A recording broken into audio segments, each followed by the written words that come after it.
Hello friends, പുതിയ വീഡിയോയിലേക്ക് എല്ലാവർക്കും സ്വാഗതം. ഞാൻ നിഷ. എല്ലാവർക്കും സുഖമാണെന്ന് വിചാരിക്കുന്നു. ഇന്ന് ഞാൻ സംസാരിക്കാൻ പോകുന്നത് എൻ്റെ ഏറ്റവും ഫേവറേറ്റ് ആയ ഒരു മാനിഫെസ്റ്റേഷൻ ടെക്നിക്കിനെ കുറിച്ചാണ്. അത് മറ്റൊന്നുമല്ല, സ്ക്രിപ്റ്റിംഗ്. ഇതെങ്ങനെ നമുക്ക് വളരെ സിമ്പിളായിട്ട് പ്രാക്ടീസ് ചെയ്യാമെന്ന് ഞാൻ പറഞ്ഞുതരാം. നിങ്ങളൊരല്പം ശ്രദ്ധിച്ചിരുന്നാൽ മാത്രം മതി. കാരണം ഇത് വെറും ഒരു ടെക്നിക്ക് മാത്രമല്ല, നമ്മുടെ സബ് കോൺഷ്യസ് മൈൻഡിനെ റീപ്രോഗ്രാം ചെയ്യാനുള്ള ഒരു അടിപൊളി വഴിയും കൂടിയാണ്. ഫസ്റ്റ് ഞാൻ നിങ്ങളോട് പറയാൻ പോകുന്നത് സ്ക്രിപ്റ്റിംഗ് ചെയ്യുമ്പോൾ ശ്രദ്ധിക്കേണ്ട എനർജിയെക്കുറിച്ചാണ്. നമ്മളിൽ പലരും ഒരു മാനിഫെസ്റ്റേഷൻ ടെക്നിക്ക് ചെയ്യുമ്പോൾ ഇത് വർക്കാകണം ആകണം എന്ന് ഭയങ്കര പ്രഷർ കൊടുക്കും അല്ലേ.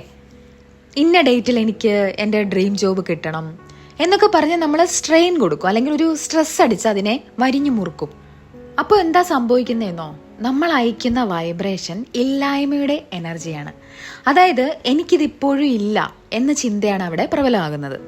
അതായത് നമ്മളിൽ പലരും ഈ മാനിഫെസ്റ്റേഷൻ ടെക്നിക്സ് ഒക്കെ ചെയ്യുമ്പോൾ ഒരുപാട് തെറ്റ് വരുത്തും. നമ്മൾ മനസ്സിൽ പറയും, എനിക്ക് ഈ ലക്ഷ്യം നേടണം, ഇല്ലെങ്കിൽ എൻ്റെ ജീവിതം ഒരു രക്ഷയില്ല. അപ്പോൾ അതൊരു ഇല്ലായ്മയുടെ എനർജിയാണ്. നമ്മളൊരു കാര്യത്തിന് വേണ്ടി നെട്ടോട്ടം ഓടുമ്പോൾ പ്രപഞ്ചത്തിന് നമ്മൾ കൊടുക്കുന്ന സന്ദേശം എന്താണ്? എനിക്കിതിപ്പോൾ ഇല്ല, എനിക്കിതിപ്പോൾ വേണം. അപ്പോൾ പ്രപഞ്ചം നമ്മൾക്കില്ലാത്ത അവസ്ഥ തന്നെ വീണ്ടും വീണ്ടും തരും. അതായത് നമ്മുടെ വീട്ടിൽ വരുന്ന ഒരു അതിഥിയോട് നിങ്ങളിവിടെ ഇരുന്നേ പറ്റൂ, ഇവിടെ വിട്ടു പോകരുതെന്ന് വാശി പിടിച്ചാൽ അവർക്ക് അവിടെ ഇരിക്കാൻ പറ്റുമോ? ഇല്ല. അതുപോലെയാണ് മാനിഫെസ്റ്റേഷനും. അതുകൊണ്ട് ഈ സ്ക്രിപ്റ്റിംഗ് ചെയ്യുമ്പോൾ ഏറ്റവും ലളിതമായൊരു ചിന്തയോടെ തുടങ്ങുക. ഇതൊരു പരീക്ഷണമാണ്, ഞാനൊരു ഫണ്ടിന് വേണ്ടിയിട്ടാണ് എഴുതുന്നത്, അല്ലെങ്കിൽ ഇത് നടന്നാൽ ഭാഗ്യം, ഇല്ലെങ്കിൽ സാരമില്ല. ആ ഒരു ചിന്തയോടെ വേണം നിങ്ങൾ വളരെ ലൈറ്റായ ആ ഒരു എനർജി പ്രപഞ്ചത്തിലേക്ക് അയക്കുമ്പോൾ അതുപോലെ ലൈറ്റായ ഒരു പ്രതികരണമാണ് നിങ്ങൾക്ക് തിരികെ ലഭിക്കുക. അപ്പോൾ കാര്യങ്ങൾ എളുപ്പത്തിൽ സംഭവിക്കും. അതായത് ഇത് നടന്നാൽ കൊള്ളാം, ഇല്ലെങ്കിൽ മറ്റൊന്ന് നല്ലത് നടക്കട്ടെ എന്നൊരു ആറ്റിറ്റ്യൂഡ് മതി. കൂളായിട്ട്, എനിക്കെന്താ നഷ്ടപ്പെടാനുള്ളത്, കുറച്ച് നല്ല സ്വപ്നങ്ങൾ എഴുതുന്നു, എൻജോയ് ചെയ്യുന്നു. ഈ ഒരു ഫണ്ണും ലൈറ്റുമായിട്ട് ആ പോസിറ്റീവ് എനർജിയോടെ നിങ്ങൾ അപ്രോച്ച് ചെയ്താൽ കാര്യങ്ങൾ വളരെ വേഗത്തിൽ നിങ്ങളുടെ ജീവിതത്തിലേക്ക് അട്രാക്റ്റ് ചെയ്യും. അപ്പോൾ എങ്ങനെ പെർഫെക്റ്റ് സ്ക്രിപ്റ്റിംഗ് ലെറ്റർ എഴുതാമെന്ന് നോക്കാം. നമുക്ക് ഇതൊരു നല്ല ബിരിയാണി ഉണ്ടാക്കുന്നത് പോലെ ചെയ്യാം. ഓരോ ചേരുവയും പ്രധാനമാണ്, അത് ശരിയായ അളവിൽ ചേർക്കണം. ഇനി ഒരു പേപ്പറും പേനയും എടുക്കുന്നതിന് മുമ്പ് അറിയേണ്ട കുറച്ച് ചേരുവകൾ പറയാം, അതായത് ടിപ്സ് പറയാം. അതിലൊന്നാമത്തേത് ശരിയായ ലക്ഷ്യങ്ങൾ തിരഞ്ഞെടുക്കുക. അതായത് നിങ്ങളുടെ നെക്സ്റ്റ് ലെവൽ, നിങ്ങളുടെ ഗോൾസ് എങ്ങനെ തിരഞ്ഞെടുക്കണം. ഒറ്റയടിക്ക് നാളെ എനിക്കൊരു ലക്ഷറി കാർ വേണമെന്ന് എഴുതുന്നതിന് പകരം നിങ്ങളുടെ നെക്സ്റ്റ് ലെവൽ എന്തായിരിക്കണമെന്ന് ആലോചിക്കുക.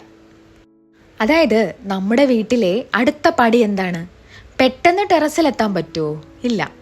1ാം നിലയിലേക്ക് എത്തുക എന്നതാണ് നെക്സ്റ്റ് സ്റ്റെപ്പ്. അതുപോലെ അപ്പോൾ ഈ നെക്സ്റ്റ് ലെവൽ എന്ന് പറയുന്നത് വളരെ വലുതും ഇപ്പോഴത്തെ അവസ്ഥയിൽ നിന്നും ഒരുപാട് ദൂരെയുള്ളതുമായ ലക്ഷ്യങ്ങൾ വേണ്ട കേട്ടോ. നിങ്ങളുടെ തൊട്ടടുത്തുള്ള വളർച്ച എന്തായിരിക്കണം? ഒരു പുതിയ ജോലി, അല്ലെങ്കിൽ കുറച്ചുകൂടി നല്ല ബന്ധങ്ങൾ, അല്ലെങ്കിൽ കുറച്ചുകൂടി സാമ്പത്തിക ഭദ്രത. ഇതൊക്കെയാണ് നെക്സ്റ്റ് ലെവൽ. ഈ ലക്ഷ്യങ്ങളെക്കുറിച്ച് ചിന്തിക്കുമ്പോൾ നിങ്ങളുടെ മനസ്സിലൊരു ആവേശം വരണം. അതായത് നിങ്ങളുടെ ജീവിതത്തിൽ ഒരു നെക്സ്റ്റ് ലെവൽ മാറ്റം ഉണ്ടാക്കുന്ന, എന്നാൽ നിങ്ങൾക്ക് വിശ്വസിക്കാൻ സാധിക്കുന്ന കാര്യങ്ങൾ എടുക്കാം. അതിനെക്കുറിച്ച് ചിന്തിക്കുമ്പോൾ നിങ്ങളുടെ മൈൻഡിൽ ഒരു എക്സൈറ്റ്മെന്റ് ഉണ്ടാവണം, അതായത് ഒരു പോസിറ്റീവ് ഫീലിംഗ് വരണം.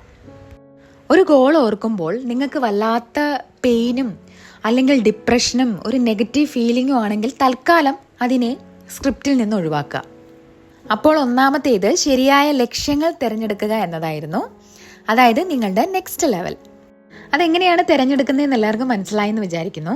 ഇനി രണ്ടാമത്തേത് ലെറ്റർ ആർക്ക് എഴുതണം? കത്തെഴുതാനുള്ള ആളിനെ കണ്ടെത്തുക. ഇതൊരു റൂളല്ല, നിങ്ങൾക്ക് ആരോട് നന്ദി പറയാൻ തോന്നുന്നുവോ അവർക്ക് എഴുതാം. ഞാൻ സാധാരണ എഴുതാറുള്ളത് ഡിയർ യൂണിവേഴ്സ് എന്നാണ്. ഡിയർ ഗോഡ് എഴുതാം. ആർക്കാണോ നിങ്ങൾ ഈ അത്ഭുതങ്ങളെ അട്രാക്ട് ചെയ്യാൻ സഹായിച്ചതിന് ഗ്രാറ്റിറ്റ്യൂഡ് കൊടുക്കാൻ ആഗ്രഹിക്കുന്നത് അവർക്ക് എഴുതാം. ഇനി മൂന്നാമത്തേത് പാസ്റ്റ് ടെൻസിൽ എഴുതുക എന്നതാണ്. അതായത് നമ്മുടെ സ്ക്രിപ്റ്റിംഗ് ലെറ്റർ തുടങ്ങുന്നത് ഇങ്ങനെ ആയിരിക്കണം: dear universe, thank you so much. അങ്ങനെ, അതായത് പ്രിയപ്പെട്ട പ്രപഞ്ചമേ, എൻ്റെ ജീവിതത്തിൽ ഇപ്പോൾ സംഭവിക്കുന്ന ഈ അത്ഭുതങ്ങൾക്ക് ഒരുപാട് നന്ദിയുണ്ട് എന്ന് ആമുഖം എഴുതിയ ശേഷം ഓരോ ലക്ഷ്യത്തിനെ കുറിച്ചും പാരഗ്രാഫ് എഴുതുക. ഓർക്കുക, നിങ്ങൾ എഴുതുന്നത് നിങ്ങളുടെ സ്വപ്നങ്ങൾ ഇപ്പോൾ യാഥാർത്ഥ്യമായതിനെക്കുറിച്ചുള്ള റിപ്പോർട്ടാണ്. അതുകൊണ്ട് എല്ലാം സംഭവിച്ചു കഴിഞ്ഞതുപോലെ എഴുതുക. ഇപ്പോൾ നിങ്ങൾ എഴുതേണ്ട രീതി പറയാം. ഇപ്പോൾ എനിക്ക് 50,000 രൂപ വരുമാനമുള്ള പുതിയ ജോലി കിട്ടി. ഇങ്ങനെ എഴുതിയാൽ ഇതിനൊരു ലൈഫില്ല. അപ്പോൾ എങ്ങനെയാണ് എഴുതേണ്ടതെന്ന് ഞാൻ വിശദമായിട്ട് പറയാം. ഈ പുതിയ ജോലി ലഭിച്ചത് എൻ്റെ ജീവിതത്തിൽ ഒരുപാട് മാറ്റങ്ങൾ വരുത്തി. കഴിഞ്ഞ ആഴ്ച എൻ്റെ അക്കൗണ്ടിൽ 50,000 രൂപ വന്നപ്പോൾ ഞാൻ എത്ര സന്തോഷിച്ചെന്നോ. എനിക്കിപ്പോഴും അത് വിശ്വസിക്കാൻ കഴിയുന്നില്ല. എൻ്റെ കഠിനാധ്വാനത്തിൻ്റെ ഫലം കണ്ടല്ലോ. നന്ദി പ്രപഞ്ചമേ. ഇങ്ങനെ ഈ ഒരു ഫീലിങ്ങോടെ വേണം എഴുതാൻ. ഇതിപ്പോൾ ഞാനൊരു എക്സാമ്പിൾ പറഞ്ഞാണ്. അതേപോലെ നിങ്ങളുടെ ലക്ഷ്യങ്ങൾ എഴുതാം, ഓരോന്നായിട്ട് എഴുതാം.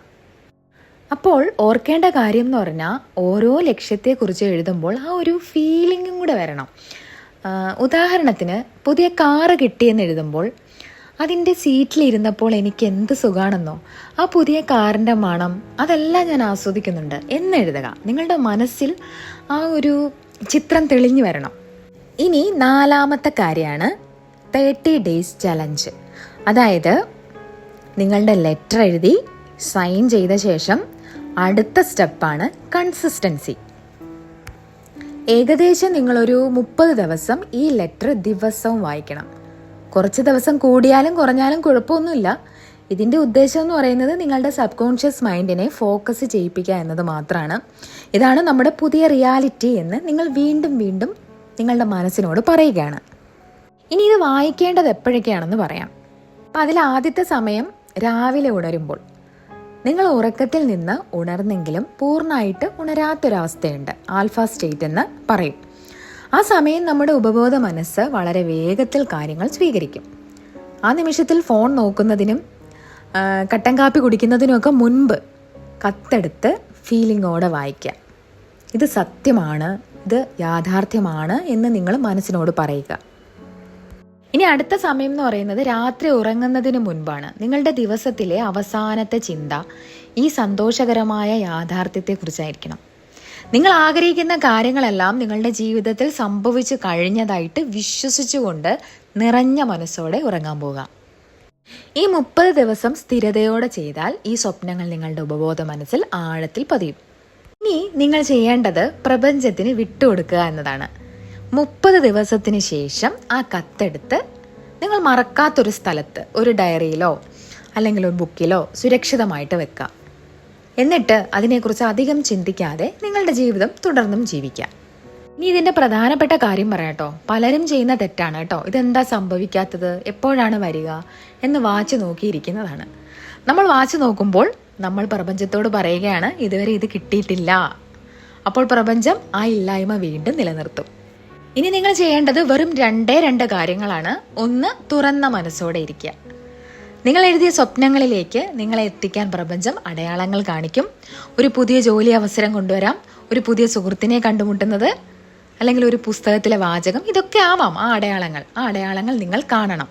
ഇനി 2ാമത്തേത് ധൈര്യത്തോടെ ആക്ഷൻ എടുക്കുക എന്നതാണ്. ഈ അടയാളങ്ങൾ കാണുമ്പോൾ സംശയിച്ച് മാറി നിൽക്കരുത്. എന്താണ് ധൈര്യം കാണിക്കുക. ഇതെൻ്റെ ലക്ഷ്യത്തിലേക്കുള്ള വഴിയാണോ എന്ന് ചോദിക്കുക മനസ്സിനോട്. അതേ എന്നും മനസ്സിൽ തോന്നിയാൽ ഒരു മടിയും കൂടാതെ മുന്നോട്ട് പോവുക. എൻ്റെ അനുഭവത്തിലെ കാര്യങ്ങൾ പറയുകയാണെങ്കിൽ ചില കാര്യങ്ങൾ 3 മാസത്തിനുള്ളിൽ നടന്നിട്ടുണ്ട്. ചിലത് 1 മാസത്തിൽ തന്നെ സംഭവിച്ച കാര്യങ്ങളുമുണ്ട്. എൻ്റെ സ്ക്രിപ്റ്റിലെ എല്ലാ കാര്യങ്ങളും യാഥാർത്ഥ്യമാക്കാൻ എനിക്കൊരു 3 തൊട്ട് 6 മാസം വരെയൊക്കെ എടുത്തിട്ടുണ്ട്. അപ്പോൾ ഇതെന്താ വരാത്തത്, സമയം ഒരുപാടായല്ലോ എന്ന് ചിന്തിക്കാതിരിക്കാൻ ശ്രമിക്കുക. അതുകൊണ്ട് ജീവിതം ജീവിക്കുക, ആസ്വദിക്കുക, അടയാളങ്ങൾ പിന്തുടരുക, ആക്ഷൻ എടുക്കുക. കാര്യങ്ങൾ താനെ ശരിയായ സ്ഥാനത്ത് വരുന്നത് നിങ്ങളെ കണ്ട് അത്ഭുതപ്പെടും.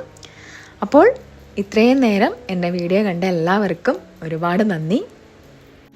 അപ്പോൾ വീഡിയോ ഇഷ്ടപ്പെട്ടാൽ ലൈക്ക് ചെയ്യാൻ മറക്കരുത്. ഈ വീഡിയോ ആയിട്ട് ബന്ധപ്പെട്ട എന്തെങ്കിലും ക്വസ്റ്റ്യൻ ഉണ്ടെങ്കിൽ താഴെ കമൻറ്റിൽ ചോദിക്കാം. അപ്പോൾ അടുത്ത വീഡിയോയുമായി വീണ്ടും കാണാം. താങ്ക്